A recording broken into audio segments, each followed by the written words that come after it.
నమస్తే, welcome to our Telugu. మొన్న ఈ మధ్యనే కాంగ్రెస్ ప్రభుత్వంలో ఉన్నటువంటి కొంతమంది నాయకులు స్థానిక సంస్థల ఎన్నికల గురించి నోటిఫికేషన్ గురించి ఒక ప్రకటన అయితే విడుదల చేశారు. అయితే దీనికి సంబంధించి చాలా మంది విద్యార్థి నాయకులు ఒక కొత్త తరహా నినాదాన్ని ఎత్తుకున్నాడైతే తెలిసింది. సో మనతో పాటు ఉస్మానియా యూనివర్సిటీ నుంచి ఒక విద్యార్థి నాయకుడు ఉన్నాడు, కౌశిక్. సో అతన్ని అడిగి తెలుసుకుందాం, అసలు ఏ మూమెంట్ వీళ్ళు స్టార్ట్ చేస్తున్నారు ఏందనేది తెలుసుకునే ప్రయత్నం చేద్దాం. నమస్తే అన్న. అయితే ఈరోజు ప్రధానంగా మాట్లాడాల్సిన అంశం ఏంటంటే నిరుద్యోగుల గురించి మాట్లాడుకోవాల్సి వచ్చిన అంశం, ప్రధాన అంశం. అయితే ఆ అంశాల గురించి మాట్లాడుకొని కొత్త తరహా నినాదం, కొత్త తరహా ఉద్యమ స్ఫూర్తి ఏంటనేది నేను చివరిలో చెప్తా. ఏదైతే అంతకుముందు కాంగ్రెస్ ప్రభుత్వం ఏర్పడటానికి ఏదైతే విద్యార్థుల ఆకాంక్షల్ని, అవకాశాలను ఉపయోగించుకొని కాంగ్రెస్ ప్రభుత్వం ఏదైతే వాళ్ళ భుజాల మీద పల్లకి నెక్కిందో, ఈనాడు ఆ కాంగ్రెస్ ప్రభుత్వం వాళ్ళ ఆకాంక్షల్ని, ఆశల్ని అడియాసలు చేసే విధంగా రాష్ట్ర ప్రభుత్వం వ్యవహరిస్తుంది. ఆనాడు గత ప్రభుత్వం జియో నెంబర్ 46ని తీసుకొచ్చి విద్యార్థులు ఏదైతే భవిష్యత్ తరాల మీద ఒక 60 సంవత్సరాలు 40 సంవత్సరాలు కలగన్న జీవితాన్ని అడియాసలు చేసి ఉక్కుపాదం మోపి ఆ విద్యార్థుల జీవితాన్ని చిత్రావద్రం చేసి అనేకమైన దారుణమైన స్థితులకి దిగదార్చిన పరిస్థితి మనం అందరం చూసినాం. ఆనాడు కాంగ్రెస్ ప్రభుత్వంలో ఉన్న పెద్దలు మరియు ఈనాటి రాష్ట్ర ముఖ్యమంత్రి గారు ఏం చెప్పారంటే, మేము అధికారంలోకి రాగానే జియో 46 అనే అంశాన్ని ప్రధానంగా నేను రద్దు చేస్తానని చెప్పారు. ఈ రోజుకి సంవత్సరంన్నర అవుతుంది కాంగ్రెస్ ప్రభుత్వం అధికారంలోకి వచ్చి, దాదాపు 2 సంవత్సరాల దగ్గరకు కూడా రాబోతుంది. కానీ జియో 46 మీద కమిటీలు వేసి కాలయాపన చేసి ఆ అంశాన్ని తెర మీద లేకుండా కనుమరుగు చేసే విధానంగా రాష్ట్ర ప్రభుత్వం వ్యవహరిస్తుంది. ప్రధానంగా చెప్పాలంటే ఇదే జియో 46 అంశం మీద అనేక సార్లు ప్రజా పూలే భవన్కి వచ్చి విద్యార్థులు అనేక స్థాయిలో కలిసినా కానీ వాళ్ళని కుక్కల కంటే హీనంగా చూసిన పరిస్థితి ఈ రాష్ట్ర ప్రభుత్వం.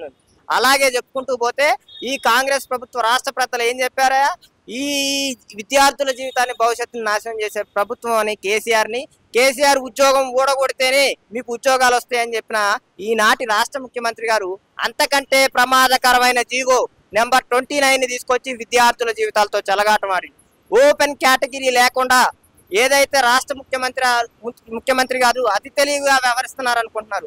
మీకంటే ముందు తరాల వారు లేరా? ఓపెన్ కేటగిరీ ఎందుకు ఆలోచించి అది రాజ్యాంగబద్ధమైన స్ఫూర్తికి విరుద్ధంగా, మరియు అలాగే పేద విద్యార్థులు ఏదైతే నిజంగా మెరిట్లో టాలెంట్తో కష్టపడే విద్యార్థుల జీవితాన్ని నాశనం చేసే విధంగా ఉంది.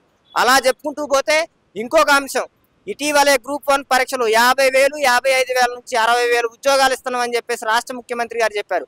అందులో జరిగిన గ్రూప్ 1, గ్రూప్ 2లో జరిగిన అంశాల్లో ఏంటా, ఏదైతే విద్యార్థి రీకౌంటింగ్ పెడితే ఒక విద్యార్థి ఫస్ట్ వచ్చిన మార్కుల కంటే తర్వాత వచ్చిన మార్కులు తగ్గాయి.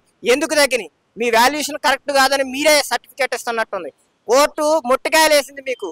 మీరు OMR షీట్లు ఎలా పెరుగుతాయి, ముందుకిచ్చిన రూములకి తర్వాత ఇచ్చిన పర్మిషన్లకి ఎందుకు మారాయి, మీరు లాక్ డేటా మాకు ఇవ్వండి అని సుప్రీంకోర్టు ముట్టికాయలు వేసింది. తెలంగాణ రాష్ట్రం అయ్యుండి, తెలుగు రాష్ట్రం అయ్యుండి, తెలుగు విద్యార్థులకు ప్రాధాన్యత ఇవ్వకుండా ఎవడో ఇంగ్లీష్లో చదువుకున్నోడికి ప్రాధాన్యత ఇస్తే తెలంగాణ రాష్ట్రం బాగుపడేది ఎలా, తెలంగాణ విద్యార్థులు బాగుపడేది ఎలా అని నేను రాష్ట్ర ముఖ్యమంత్రిని స్ఫూర్తిగా స్పష్టంగా అడుగుతున్నా.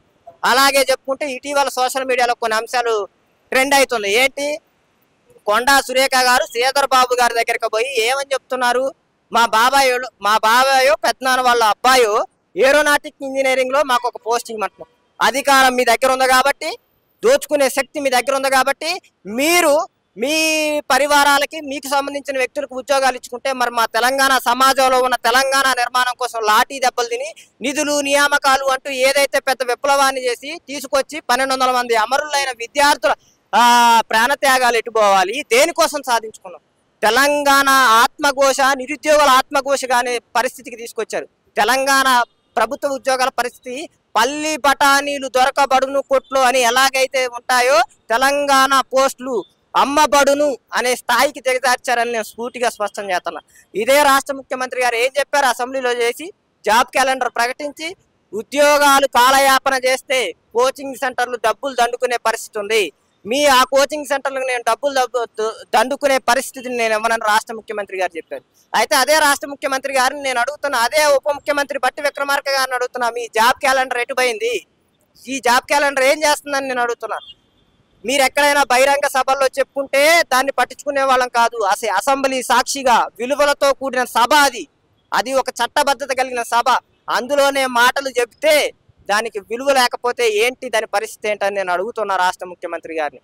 ఉద్యోగాలు భవిష్యత్తుని మార్చుకుందామని ఎన్నో ఆకాంక్షలతో పల్లెని విడిచిపెట్టి పట్టణానికి వచ్చి విద్యార్థుల ఆకాంక్షలతో ఎదుగుతున్న జీవితాలను అన్నింటినీ చిత్రవద్రం చేసే పరిస్థితి ఉంది. నేను ఇంకో విషయం కూడా స్పష్టం చెప్తున్నా. రాష్ట్ర ముఖ్యమంత్రి గారు ఇంకో విషయం చెప్తుండ్రు బహిరంగ సభల్లో, మాకు ఉద్యోగాలు వేయవద్దు, ముప్పుడే ఇవ్వద్దు, మేము చాలా ఉద్యోగాలు వేస్తున్నారు, ఎమ్మటనే చదువుకోవడానికి మాకు అవకాశం లేదని చెప్తున్నారని రాష్ట్ర ముఖ్యమంత్రి గారు చెప్తున్నారు. ఆ చెప్పిన విద్యార్థులు ఎవరు? రెఫరెండం ఇచ్చిన విద్యార్థులు ఎవరు? నాకు తెలిసి మీరు దొంగలకు సద్దులు మోయాలనుకుంటున్నారు రాష్ట్ర ముఖ్యమంత్రి గారు. మీరు పోస్టులను అమ్ముకోవడానికి చూస్తున్నారు. విద్యార్థులు ఇంకా జీవితం అంధకారమయం అయిపోయింది. భవిష్యత్తు ఏంటో అర్థం కాక పోస్టులు ఎప్పుడు పడతాయో తెలియక కోచింగ్ సెంటర్లకి సంవత్సరంన్నర ఫీజులు కట్టాలంటే ఒక్కొక్క కోచింగ్ సెంటర్ లక్షల్లో దొండుకుంటున్న విషయం. దాని మీద కమిషన్ వేశారా? ఎంక్వైరీ చేశారా? కోచింగ్ సెంటర్ల పరిస్థితి ఏంటనేది నేను అడుగుతున్నా రాష్ట్ర ముఖ్యమంత్రి గారు. నేను ఇక్కడ నుంచి నిరుద్యోగులకు ఒక పిలుపునిస్తున్నా. నిరుద్యోగులారా, ఏ ప్రభుత్వం వచ్చినా, ఏ రాష్ట్ర ప్రభుత్వం వచ్చినా మన మన మన తీరు మారదు. ఆ రాష్ట్ర ప్రభుత్వాల తీరు మారదు. రాష్ట్ర ప్రభుత్వం యొక్క స్వభావం మార్చుకోదు. కాబట్టి నిరుద్యోగులందరికీ నేను ఒక పిలుపునిస్తున్నా. మనం ఏదైతే ధర్నాలు, రోడ్డు మీదకి వచ్చి ర్యాలీలు, రాస్తారోకోలు చేస్తున్నామో దాంతో పాటు మన ప్రజాస్వామిక పోరాటం చేయాలని నేను చెప్తున్నా. నేను ఒక కొత్త తరహా నినాదాన్ని తీసుకొస్తున్నా. ఏంటంటే నిరుద్యోగుల డిక్లరేషన్ రిలీజ్ చేస్తున్నా. ఏదైతే సర్పంచ్ ఎలక్షన్స్, ఏదైతే మున్సిపాలిటీ ఎలక్షన్స్, ఏదైతే జడ్పీటీసీ ఎలక్షన్స్, ఇంకో 6 నెలల్లో ఏదైతే జిహెచ్ఎంసీ ఎలక్షన్స్ రాబోతున్నాయో ఆ ఎలక్షన్స్ ను ప్రజాస్వామికంగా కొట్లాడదాం. కాంగ్రెస్ ప్రభుత్వాన్ని బాయ్కాట్ చేద్దాం.